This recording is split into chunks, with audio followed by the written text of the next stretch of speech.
후세의 계략과 아히도벨의 죽음. 사무엘하 17장 1절에서 23절 말씀입니다.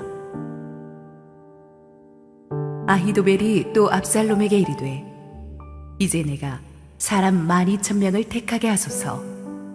오늘 밤에 내가 일어나서 다윗의 뒤를 추적하여 그가 곤하고 힘이 빠졌을 때에 기습하여 그를 무섭게 하면 그와 함께 있는 모든 백성이 도망하리니 내가 다윗 왕만 쳐 죽이고 모든 백성이 당신께 돌아오게 하리니 모든 사람이 돌아오기는 왕의 차는 이 사람에게 달렸음이라.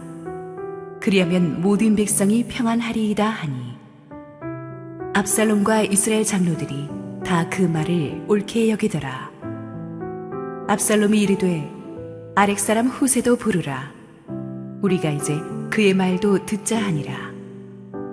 후세가 압살롬에게 이르매 압살롬이 그에게 말하여 이르되, 아히도벨이 이러이러하게 말하니 우리가 그 말대로 행하랴.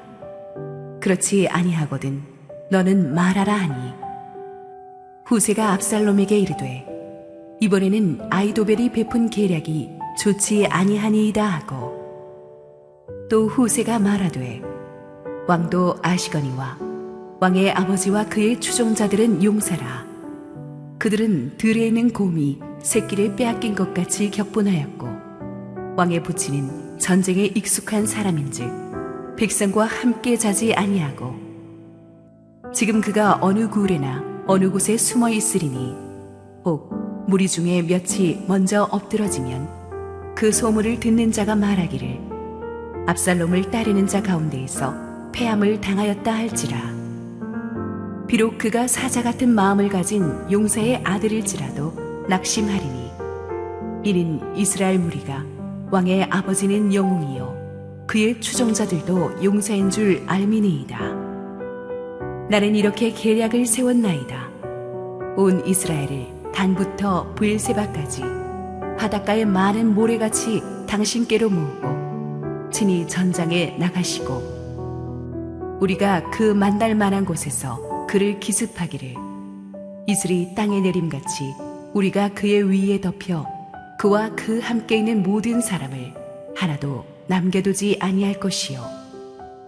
또 만일 그가 어느 성에 들었으면 온 이스라엘이 밧줄을 가져다가 그 성을 강으로 끌어들여서 그곳에 작은 돌 하나도 보이지 아니하게 할 것이니이다 하매 압살롬과 온 이스라엘 사람들이 이르되, 아렉 사람 후세의 계략은 아히도벨의 계략보다 낫다 하니 이는 여호와께서 압살롬에게 화를 내리려 하사 아히도벨의 좋은 계략을 물리치라고 명령하셨음이더라.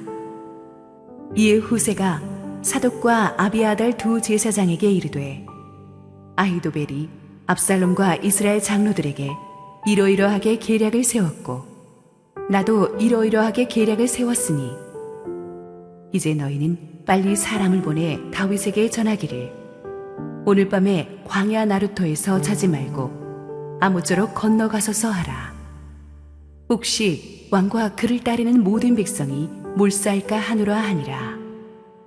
그때에 요나단과 아히마아스가 사람이 볼까 두려워하여 감히 성에 들어가지 못하고 에느로겔가에 머물고 어떤 여종은 그들에게 나와서 말하고 그들은 가서 다윗 왕에게 알리더니 한 청년이 그들을 보고 압살롬에게 알린지라. 그 두 사람이 빨리 달려서 바울임 어떤 사람의 집으로 들어가서 그의 뜰에 있는 우물 속으로 내려가니 그 집 여인이 덮을 것을 가져다가 우물 아귀를 덮고 찌은 곡식을 그 위에 널매 전혀 알지 못하더라. 압살롬의 종들이 그 집에 와서 여인에게 묻되, 아히마아스와 요나단이 어디 있느냐 하니 여인이 그들에게 이르되, 그들이 시내를 건너가더라 하니 그들이 찾아도 만나지 못하고 예루살렘으로 돌아가니라. 그들이 간 후에 두 사람이 우물에서 올라와서 다윗 왕에게 가서 다윗 왕에게 말하여 이르되, 당신들은 일어나 빨리 물을 건너가소서. 아히도벨이 당신들을 해하려고 이러이러하게 계략을 세웠나이다. 다윗이 일어나 모든 백성과 함께 요단을 건널세 새벽까지 한 사람도 요단을 건너지 못한 자가 없었더라. 아이도벨이 자기 계략이 시행되지 못함을 보고 나귀에 안장을 지우고 일어나 고향으로 돌아가 자기 집에 이르러 집을 정리하고 스스로 목매어 죽음에 그의 조상의 묘에 장사되니라. 할렐루야. 우리 하나님께 감사와 영광의 박수 올려드리겠습니다. 축복된 5월 주일 아침을 깨우면서 우리 예배에 나오신 모든 성도님들과 지금 실시간 온라인 생방송으로 함께하고 계신 국내 모든 성도님들에게 하나님의 은혜가 충만하게 임하기를 원합니다. 우리 함께 기도하시고 말씀 보겠습니다. 사랑하는 아버지, 은혜를 감사합니다. 오늘도 주님께서 준비하신 말씀을 선포하실 때 부족한 종은 온전히 감추어 주시고 우리 주님 홀로 이 예배에서 영광 받으시옵소서. 예수님 이름으로 기도했습니다. 아멘. 지난주 본문에서 우리는 아버지 다윗을 예루살렘에서 몰아낸 발람군의 수장 압살롬이 얼마나 오만한 모습을 보였는가를 살펴보았습니다. 그는 아버지가 두고 간 후궁들과 백주대낮에 동침하는 아주 무도한 짓을 저질렀습니다. 이것은 그의 모사 아히도벨의 계책을 따른 것인데 당시 고대 근동의 정복자 왕들이 자주 자행하던 일입니다. 나라를 점령한 뒤에 권력의 축이 이제 자기에게로 이동했다는 것을 모든 백성에게 알려서 백성들에게 두려움을 심게 하고 동시에 자기의 추종자들을 결집시키는 당시 정복자들이 주로 하던 행위였습니다. 그렇지만 세상 사람들이 한다고 해서 하나님의 사람이 할 수 있다는 것은 아니죠. 세상이 아무리 목적을 위해 수단 방법 가리지 않는 그런 사람들이라고 해도 하나님의 사람은 하나님의 법 안에서 살아야 하는데 복수심에 사로잡힌 교만에 사로잡힌 압살롬이나 그의 참모 아히도벨은 이런 것을 알지 못했습니다.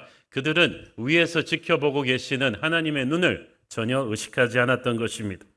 오늘의 본문에서 아히도벨은 연이어서 아주 무서운, 정말 그대로 실행되었더라면 다윗의 운명이 오늘 밤으로 끝날 수도 있었던 무시무시한 계책을 내놓습니다. 1절에서 3절 읽습니다. 아히도벨이 또 압살롬에게 이르되 이제 내가 사람 12,000명을 택하게 하소서. 오늘 밤에 내가 일어나서 다윗의 뒤를 추적하여 그가 고나고 힘이 빠졌을 때 기습하여 그를 무섭게 하면 그와 함께 있는 모든 백성이 도망하리니 내가 다윗 왕만 쳐 죽이고 모든 백성이 당신께 돌아오게 하리니 모든 사람이 돌아오기는 왕이 찾는 이 사람에게 달렸음이라. 그리하면 모든 백성이 평안하리이다 하니. 자, 여기서 아히도벨이 말하는 오늘 밤은 다윗이 예루살렘을 비우고 도망을 가고 압살롬이 예루살렘에 입성했던 그날, 백주대낮에 아버지의 후궁들과 동침했던 그날인데요.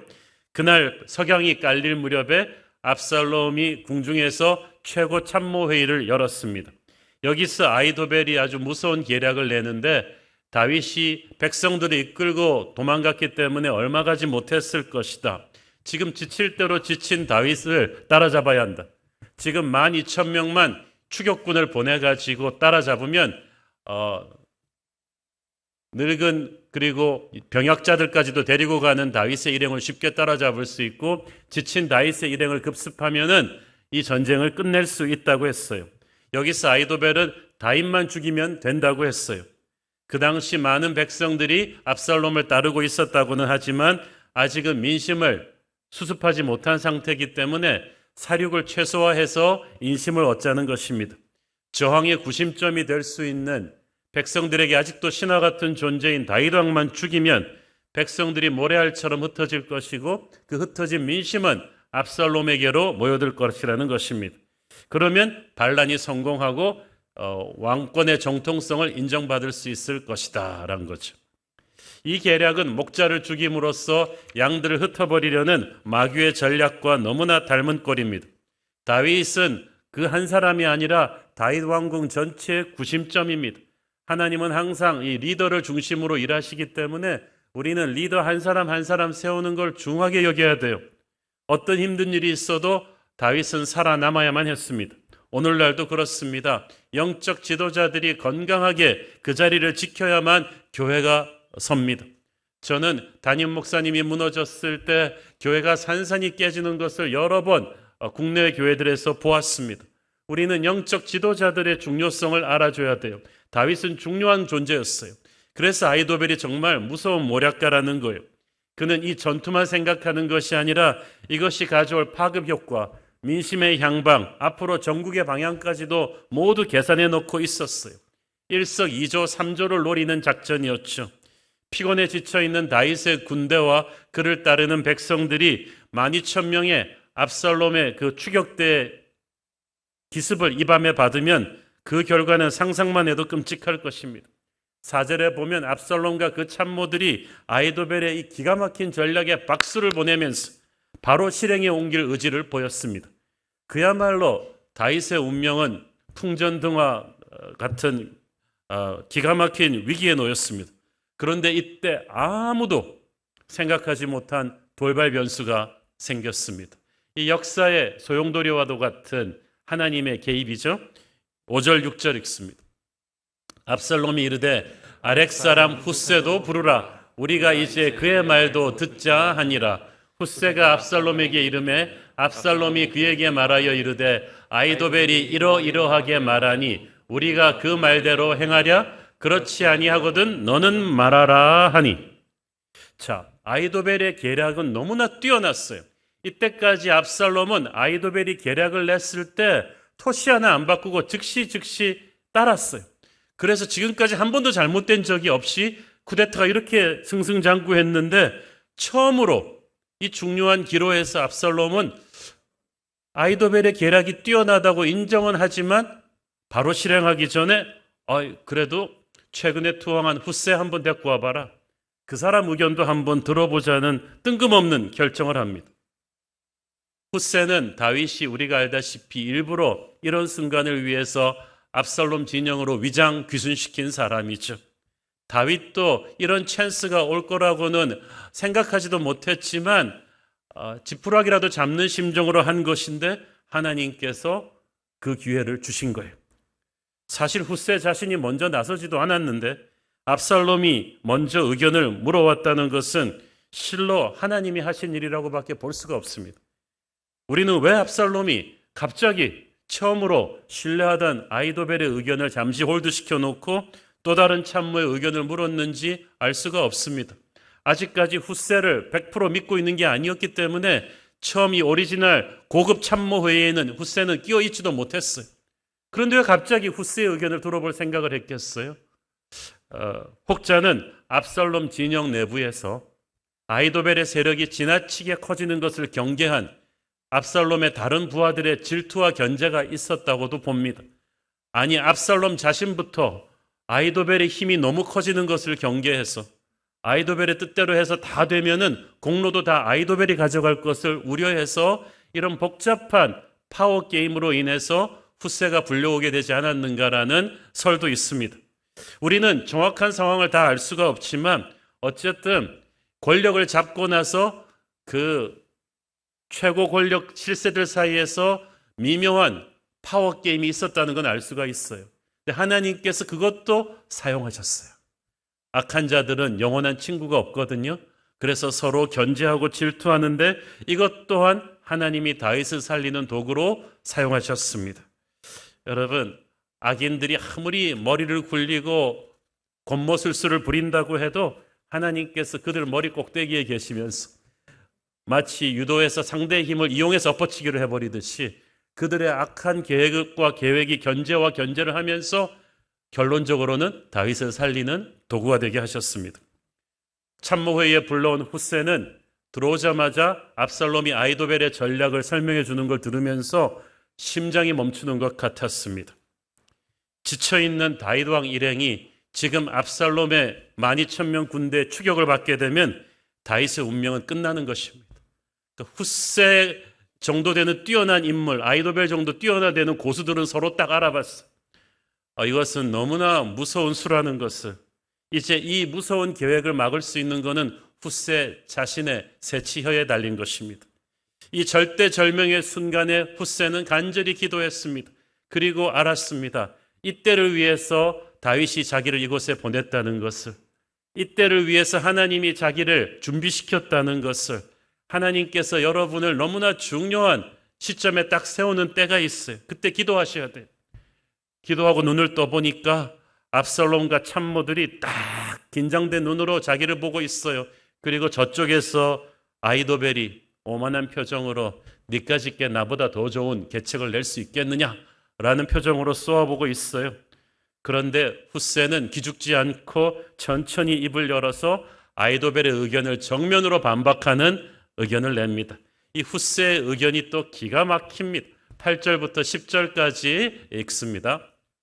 또 훗세가 말하되 왕도 아시거니와 왕의 아버지와 그의 추종자들은 용사라. 그들은 들에 있는 곰이 새끼를 빼앗긴 것 같이 격분하였고 왕의 부친은 전쟁에 익숙한 사람인즉 백성과 함께 자지 아니하고 지금 그가 어느 굴에나 어느 곳에 숨어 있으리니 혹 무리 중에 몇이 먼저 엎드러지면 그 소문을 듣는 자가 말하기를 압살롬을 따르는 자 가운데서 패함을 당하였다 할지라. 비록 그가 사자 같은 마음을 가진 용사의 아들일지라도 낙심하리니 이는 이스라엘 무리가 왕의 아버지는 영웅이요 그의 추종자들도 용사인 줄 알미니이다. 자, 이 포인트는 이거예요. 첫째, 아히도벨이 주장하는 것처럼 아버지 다윗 왕과 그 부하들이 그렇게 만만한 분들이 아니다. 평생 수많은 전쟁에서 단련된 전쟁 영웅이 다윗 왕이다. 쥐도 궁지에 몰리면 고양이를 문다고 했는데 예루살렘을 뺏기고 도망치면서 한참 독이 올라있는 다윗 왕과 그 부하들이 그들을 끝까지 마구잡이로 밀어붙였다가는 그들에게 역습을 당할 수 있다.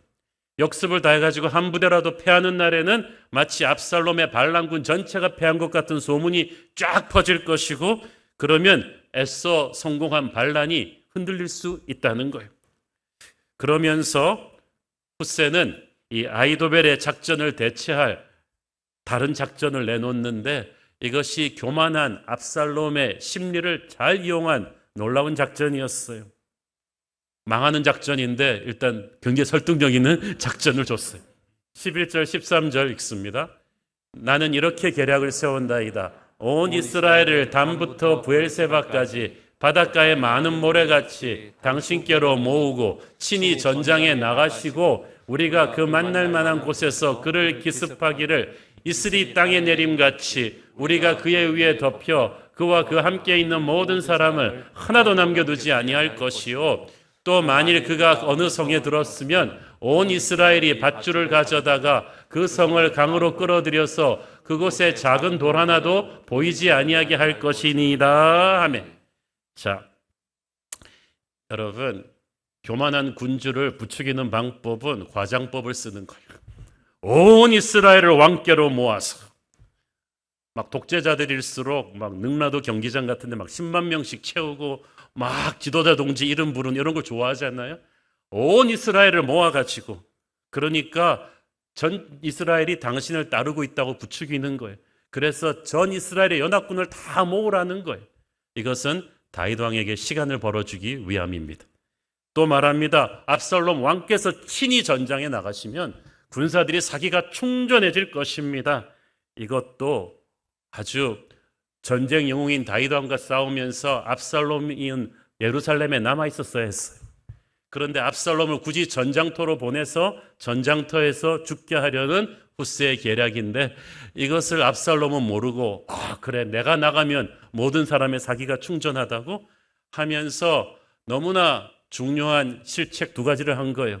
다윗에게 시간을 준 것이고 그리고 자기가 직접 전쟁터로 나간 것입니다. 자, 그런데 훗세의 이 계략을 듣자마자 압살롬 참모회의에서 생각지도 못한 반전이 일어났습니다. 14절 읽습니다. 압살롬과 온 이스라엘 사람들이 이르되 아렉 사람 훗세의 계략은 아히도벨의 계략보다 낫다 하니 이는 여호와께서 압살롬에게 화를 내리려 하사 아히도벨의 좋은 계략을 물리치라고 명령하셨습니다. 와, 여러분 인생에서 참 묘하죠. 계략은 좋았어요. 아히도벨이. 계략은 최고였어요. 실력으로는 뭐 나무랄 데가 없는데 변수가 뭐냐? 하나님께서 압살롬과 그 참모들이 그 계략의 뛰어남을 알아보지 못하게 하신 거예요. 순식간에 바보가 됐어요. 그래서 그 똑똑한 엘리트 참모들이 헛똑똑으로 가라앉아 버렸어요. 교만한 압살롬은 그렇다 치고 참모들까지 단체로 이렇게 순식간에 설득되었다는 것은 하나님의 역사가 아니고는 불가능한 일이었어요. 아히도벨의 계략은 좋았다고 했어요. 아주 뛰어났어요. 그대로 실행되었더라면 다윗은 끝났을 것입니다. 그런데 하나님이 함께 하시지 않았어요. 욥기 5장 12절 13절을 보세요.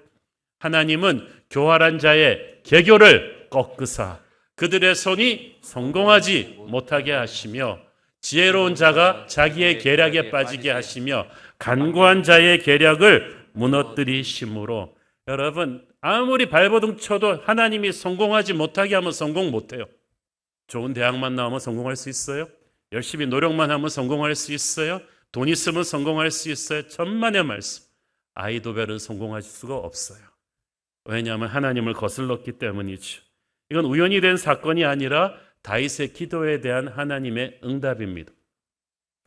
다윗이 압살롬 반란 초기에 자기가 믿었던 부하들이 차례로 압살롬 편에 다 붙었다는 소식을 들으면서 정말 필사적으로 도망가고 있다가 아히도벨, 자기의 모든 전략을 다 알고 있는 오른팔 같은 아히도벨이 저쪽에 붙었다는 얘기를 들었을 때 다윗이 어떻게 했나요? 사무엘하 15장 31절. 어떤 사람이 다윗에게 알리되 압살롬과 함께 모반한 자들 가운데 아히도벨이 있나이다 하니 다윗이 이르되 여호와여 원하옵건대 아히도벨의 모략을 어리석게 하옵소서 하니라. 할렐루야. 이게 며칠 전에 한 기도예요. 다윗은 인간적인 힘으로는 자기의 모든 전략을 알고 있는 아히도벨의 계략을 깰 수가 없다는 것을 알았어요.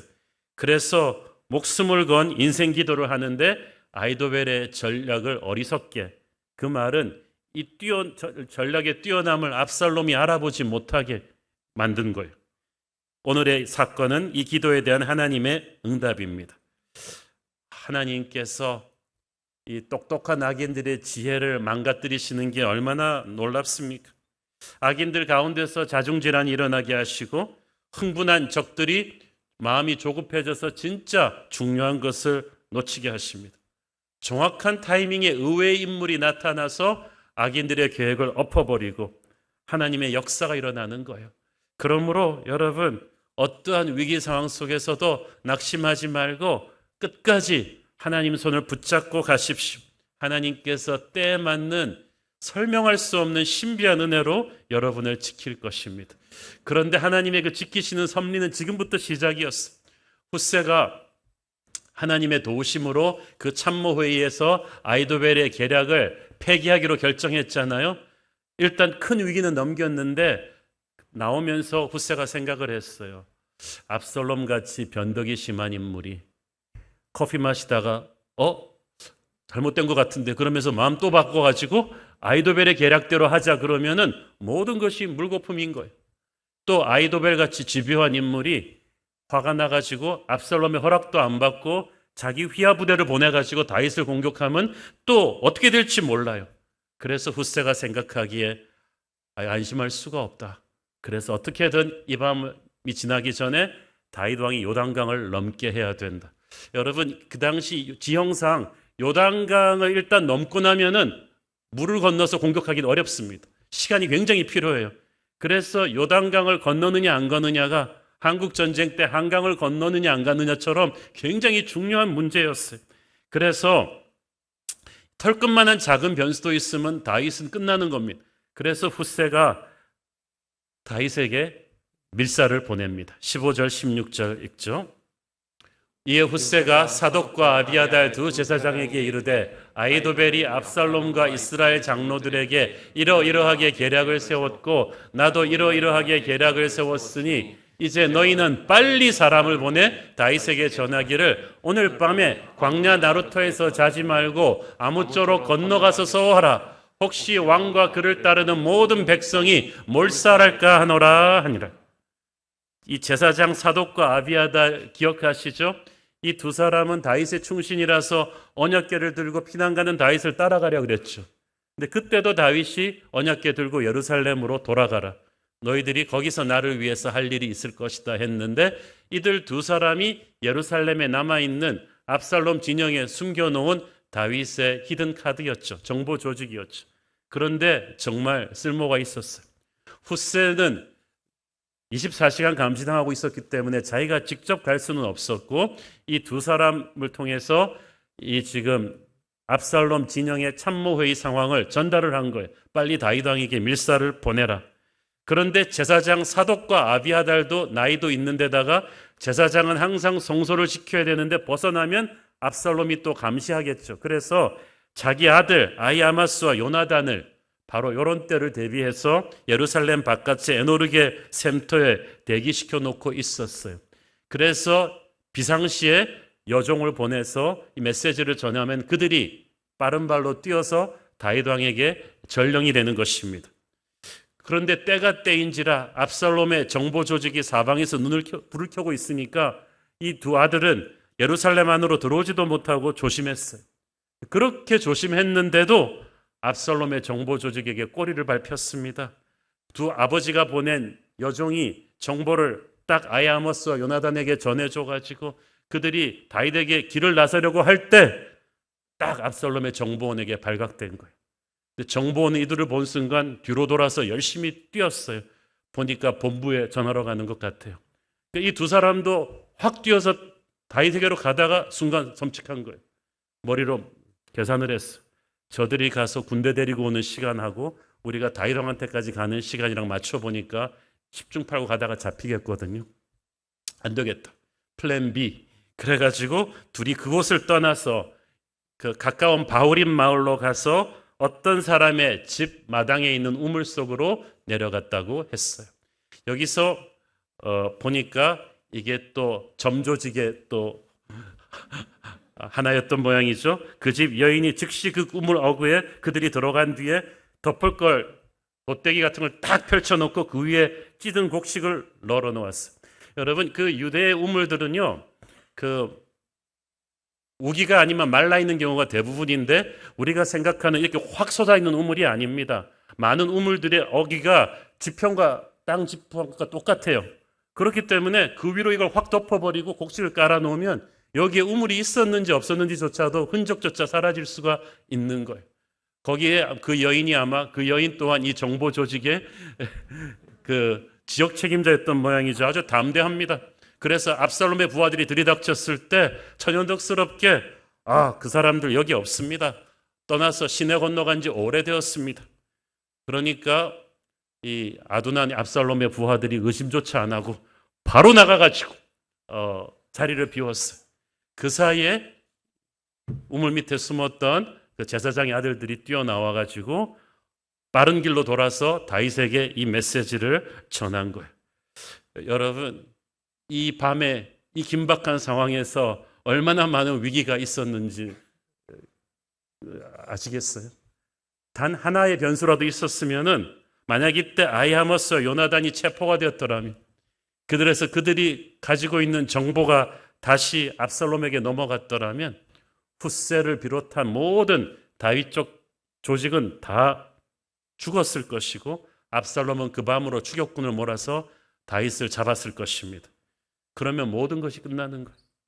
그런데 하나님께서 간발의 차이로 이 모든 위기 속에서 다윗을 지켜주셨습니다. 21절 22절 읽습니다.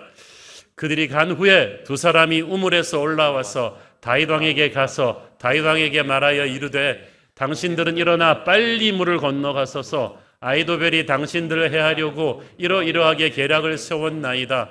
다윗이 일어나 모든 백성과 함께 요단을 건널세 새벽까지 한 사람도 요단을 건너지 못한 자가 없었더라. 와, 정말 기적 같은 요단강 도하 작전이 그날 밤에 끝난 거야. 동이 터올 무렵에는 다윗과 백성들은 모두 요단강을 건너간 뒤였습니다.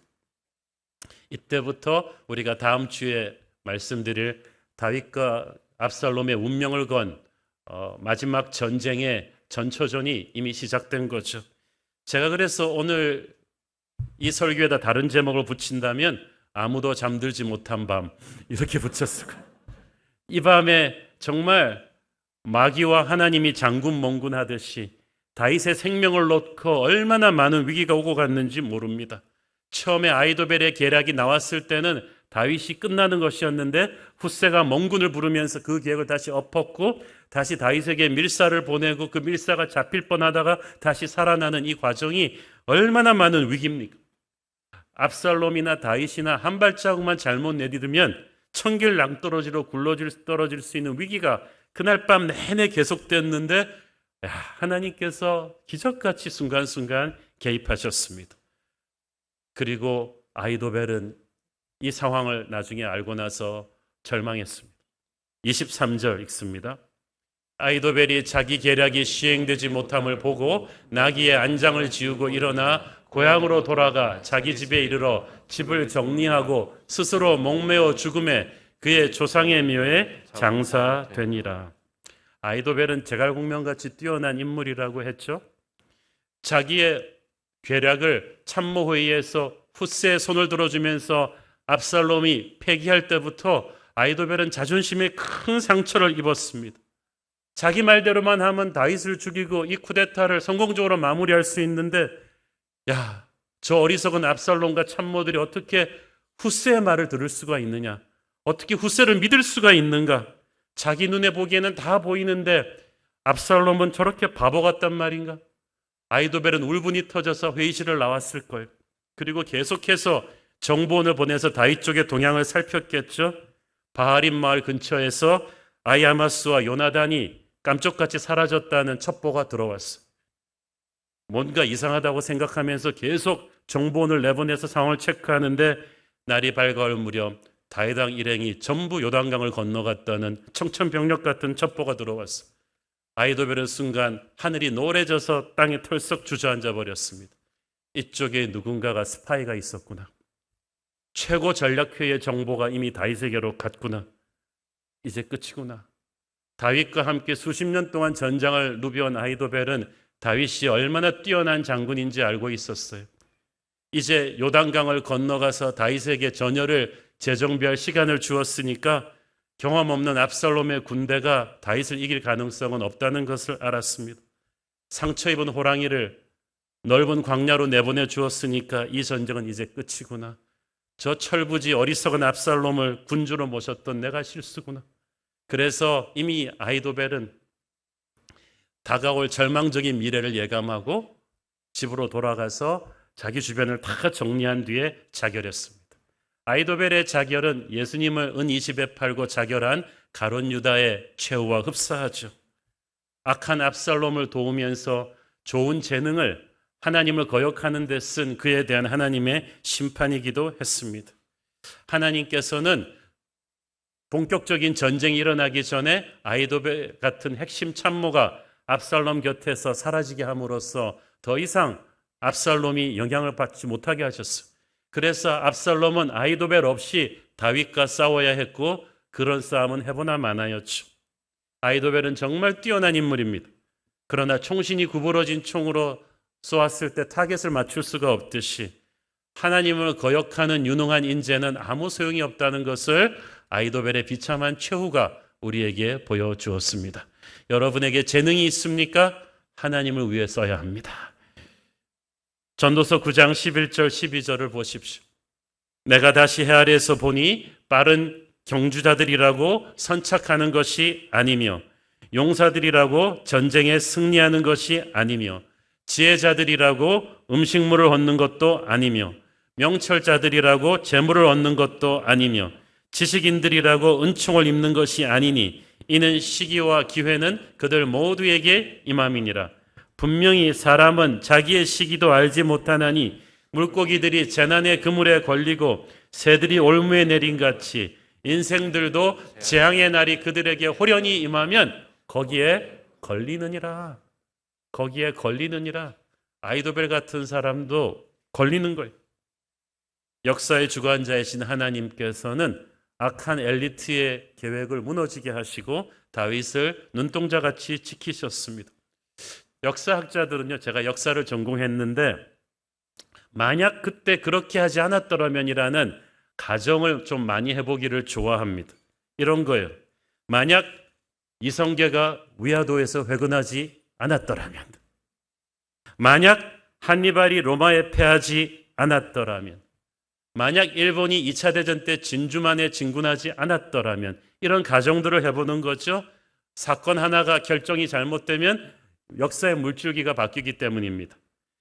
오늘의 본문, 이 밤은 다윗 왕조의 운명이 바뀔 수도 있는 엄청난 날이었어요. 만약 훗세가 그 전략회의에 참석하지 못했다면, 그래서 아히도벨의 계략대로 실행되었다면, 또 만약에 훗세가 두 제사장에게 보내는 메시지가 압살롬 쪽에 발각되었더라면, 그래서 잡혔더라면, 그 두 젊은이들이 다윗에게 달려가는 과정에서 잡혔더라면, 만약 압살롬이 그 밤에 마음을 바꾸어서 다시 다윗을 공격했더라면, 아히도벨이 독단적으로 부대를 이끌고 다윗을 쳤더라면, 이런 수많은 변수들이 있었는데 그 많은 만약을 넘어서 하나님께서 다윗을 지켜주셨어요. 그래서 그날 밤 다윗이 무사히 요단강을 건널 수 있었던 것은 기적입니다. 이 수많은 나사들 가운데서 하나만 삐끗해도 끝나는 거였어요. 그렇게 되었다면 우리가 아는 성경 속의 위대한 다윗 왕의 역사는 없었을 거예요. 그런데 하나님께서는 결코 그런 비극이 일어나지 않게끔 그 아무도 잠들지 못한 밤에 수많은 변수들을 막으시면서 그때마다 개입하셔서 다윗을 지켜주셨습니다. 오늘의 스토리에 보면 다윗은 거의 나오지 않고 맨 마지막에 수혜자로 나와요. 하나님의 은혜의 수혜자로. 지금도 우리가 잠들고 있을 때도 하나님은 일하고 계세요. 오늘 일어난 모든 일들은 다윗을 위해서 하나님께서 얼마나 섬세하게 디테일하게 일하셨는지를 보여줍니다. 정말 다윗의 운명이 엎어질 수도 있는 위기가 수없이 많이 일어났는데, 상식적으로는 다윗은 몇 번씩 죽었어야만 했는데 기적같이 살아났어요. 우리네 인생에서도 보면 그렇습니다. 정말 재능도 뛰어나고 물려받은 재산도 있고 성공하지 못할 이유가 없는 것 같은데, 될 것 같은데 안 되는 사람이 있는가 하면, 몸도 약하고 집안도 가난하고 모든 불행한 일은 다일 것 같은데 기적같이 어떻게 되는 사람이 있어요. 설명이 안 돼요. 저 사람이 어떻게 성공했는지. 또 어떤 사람 보면 설명이 안 돼요. 어떻게 저런 사람이 실패할 수 있는지. 하나님이 함께 하시는 사람에게는 모든 위기를 아슬아슬하게 극복할 수 있는 은혜가 있습니다. 그래서 하나님의 사람은 교만할 수가 없어요. 성공했는데도 아슬아슬하게 했거든요. 그래서 보통 사람 눈에 보면 진짜 억세게 운 좋은 사람이네. 그런데 한두 번도 아니고 계속해서 억세게 운이 좋잖아요. 그거는 운이 좋은 게 아니라 은혜가 있는 사람이에요. 하나님의 섭리가 그를 위해 역사하고 있어요. 이런 사람은 못 이깁니다. 절대로 못 이깁니다. 아히도벨이 그냥 한 타스 달라붙어도 이길 수가 없어요. 왜냐하면 하나님이 그를 지키시기 때문이죠. 시편 91편 4절 11절 다윗의 인생을 두고 한 얘기예요. 그가 너를 그의 기초로 덮으시리니 네가 그의 날개 아래에 피하리로다. 그의 진실함은 방패와 손방패가 되시나니 너는 밤에 찾아오는 공포와 낮에 날아드는 화살과 어두울 때 퍼지는 전염병과 밝을 때 닥쳐오는 재앙을 두려워하지 아니하리로다. 1000명이 네 왼쪽에서 10,000명이 네 오른쪽에서 엎드러지나 이 재앙이 네게는 가까이 하지 못하리로다. 오직 너는 똑똑히 보리니 악인들의 보응을 네가 보리로다. 네가 말하기를 여호와는 나의 피난처시라 하고 지존자를 너의 거처로 삼았으므로 화가 네게 미치지 못하며 재앙이 네 장막에 가까이 오지 못하리니 그가 너를 위하여 그의 천사들을 명령하사 네 모든 길에서 너를 지키게 하심이라. 할렐루야. 오늘 다윗의 얘기잖아요. 전염병, 화살 이런 게 없다는 얘기가 아니야. 사방에서 있는데 희한하게 다윗한테서 비껴가는 거예요. 그의 모든 길목에서 모든 음모를 차단하시고 기적 같은 탈출구를 열어주세요. 하나님은 문제를 호둥지둥 쫓아다니시는 분이 아니십니다. 아예 문제의 근원인 아히도벨 같은 사람의 계획을 뿌리채 뽑으면서 이미 악한 자들이 가는 스텝 전에 하나님이 준비한 사람들을 움직이게 하셨습니다. 우리도 고난이 없을 수는 없지만 고난보다 더한 은혜가 우리와 함께할 것입니다. 그 똑똑한 압살롬과 그 똑똑한 그의 참모들이 아이도벨의 좋은 계략을 채택하지 못한 건 이건 단체로 우둔해진 거예요. 하나님께서 그들을 그렇게 만드신 거죠. 그 후에 훗세가 다윗에게 그 압살롬의 정보망을 뚫고 이 밀사를 보내는 그 과정, 그 아슬아슬한 순간순간에 하나님이 계속 역사하셨어요. 왜? 다윗이 피난 가는 그 순간에 계속 예배하고 있었기 때문이죠. 우리가 배웠잖아요. 다윗의 그 시편은 대부분 광야에서 도망갈 때 쓴 시라고. 사람들이 배신할 때도 예배하고, 마음이 복잡하고 걱정이 산더미 같아도 예배하고, 배고프고 지칠 때도 예배하는 다윗. 아무것도 안 하고 있는 것 같지만 예배자는 가장 큰 일을 하고 있는 거예요. 왜냐하면 예배자는 하나님을 일하시게 만들고 있거든요. 지금 여러분이 여기서 예배하고 있을 때 하나님이 여러분의 직장을 지키고 계실 거예요. 다윗도 인간적으로 할 수 있는 최선은 다 했죠. 훗세나 두 제사장을 미리 그쪽에다가 심어가지고 만약의 경우를 대비했지만 그렇게 인간적으로 노력했다 할지라도 변수 하나만 있으면 그거 다 물거품이 되는 거예요. 우리가 아무리 인간적인 노력을 해도요, 겸손하게 하나님께 예배해서 하나님이 그때그때 도와주시지 않으면 불가능합니다. 그러나 우리가 어떤 상황 속에서도 진실하게 예배하고 있으면 하나님께서 우리를 위해 일하세요. 지금 다윗은 그 CCM 찬양 가사처럼 내 힘으로 안 될 때, 빈들에서 걸을 때, 그때가 하나님이 역사하시는 때입니다. 도대체 인간적인 생각으로는 지금 뭐 빠져나올 길이 안 보입니다. 하나님께서 기적같이 길을 내십니다. 설명할 수 있으면 그게 어디 은혜겠어요. 설명이 안 되니까 은혜죠. 그래서 예배하며 하나님과 동행하는 예배자의 인생 여정에는 우연 같은 기적들이 계속 일어나요. 아까도 말씀드렸죠. 운이 좋은 것도 한두 번이지 계속 운이 좋다. 그거는 은혜라고 하는 거예요. 섭리라고 하는 거예요. 여러분은 은혜로 사는 사람들입니다. 하나님의 섭리 안에 있는 사람들입니다. 빈손이 된 다윗을 지키신 하나님의 손길이 오늘 저와 여러분을 지키고 있음을 믿습니다. 절망하지 마십시오. 기도하겠습니다. 주님 은혜를 감사합니다. 악하고 무도한 강력한 힘을 가진 압살롬의 추격 속에서도 예배하는 다윗을 눈동자처럼 지키신 하나님을 봅니다. 하나님, 악한 아이도벨을 하나님이 물리치시고 다윗을 지키셨듯이 우리를 향해서 몰려오는 모든 악하고 교활한 자들의 공격으로부터 우리를 지키시고 인도하옵소서. 예수님 이름으로 기도했습니다. 아멘.